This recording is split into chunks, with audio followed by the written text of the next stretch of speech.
नमस्ते। जॉब से टनल के विशेष पेशकश में आप तमाम लोगों का स्वागत है। सिलसिलेवार तरीके से करते हैं खबरों की शुरुआत। बताते चले कि पिछले 2-3 एपिसोड में हम लोगों ने ये मुद्दा जोर शोर के साथ उठाया। पहला मुद्दा ये कि हिंदुस्तान के विभिन्न अलग अलग शहरों में एक साथ रोजगार के लिए प्रदर्शन किए जा रहे हैं और पीएम मोदी के खिलाफ नारेबाजी की जा रही है। दूसरा मुद्दा यह था कि काफी विभिन्न अलग अलग राज्यों से खबरें आ रही हैं कि काफी सारे कॉम्पिटिटिव एग्जाम्स के रिजल्ट टाइम पे डिक्लेयर नहीं होते और इनकी ज्वाइनिंग नहीं मिलती। अब आप तीसरी इंपॉर्टेंट खबर इसी कड़ी में देखिए। स्क्रीन के ऊपर आप साफ साफ देख रहे होंगे, ये दैनिक भास्कर की रिपोर्ट है, मनीष की जुबानी नहीं है, जिसमें दैनिक भास्कर ये बात कह रहा है कि देश में सबसे ज्यादा ग्रेजुएट युवा बेरोजगार हैं। दैनिक भास्कर ने साफ साफ बोल्ड अक्षरों में इस लाइन को हेडिंग बनाया है। हेडिंग बनाने का अर्थ और इसका अनर्थ दोनों आप समझिए। इसका अर्थ यह है कि ग्रेजुएट युवा बेरोजगार हैं। इससे अनर्थ क्या हो रहा है ये समझिए कि ग्रेजुएशन की डिग्री लेने के बाद भी क्या हमारी शिक्षा पद्धति इतनी तरीके से मॉडिफाई नहीं हो पा रही है कि वो हमें रोजगार दे पाए। तो कहीं ना कहीं ये अनर्थ ही है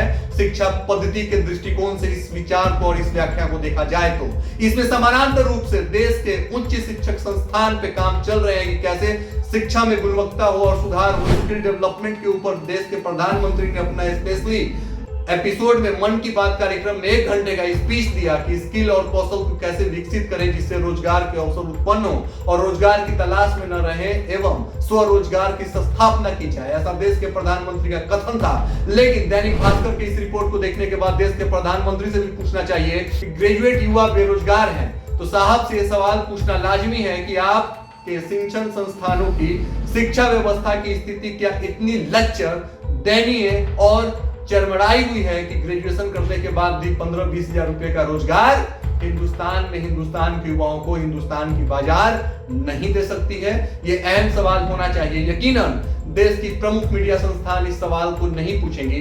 दैनिक भास्कर इस तरीके के खबर को उठाता आया है और उठाता रहेगा। ये और बात है कि उस पर आईटी और ईडी की रेट बढ़ते रहे। लेकिन दैनिक भास्कर जैसे जैसे अखबार को सलाम है कि वो इस पत्रकारिता के कसौटी पे कायम उतरते हुए कम से कम प्रमुखता से इस खबर को दिखा रहे हैं और बदला रहे हैं। बताना चाहिए कि देश में 2016 के बाद से आंकड़े आने बंद हो गए कि हमारे हिंदुस्तान में कितने युवा बेरोजगार हैं। इनके आंकड़ों को बंद करवाया गया या बंद हो गया इसके विवाद में हम न पढ़ते हैं, लेकिन इसका कंटेंट एनालिसिस जब कोई भी किया जाएगा तो इतिहास में इसी बात को लिखा जाएगा कि 2013 में साहब सत्ते में काबिज हुए थे और 2016 में इस चीज को बंद करवा दिया गया।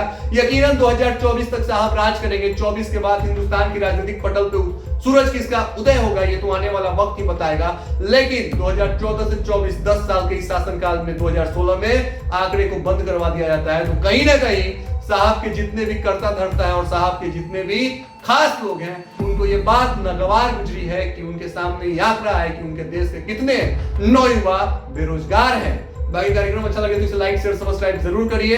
ग्रेजुएट युवा यकीनन अगर इस वीडियो को देख रहे होंगे तो समझिए कि जितने भी मेन स्ट्रीम मीडिया हैं इस खबर को नहीं उठाएंगे, लेकिन आपके ऊपर क्या गुजर रहा है हम बेहतर समझते हैं। धन्यवाद।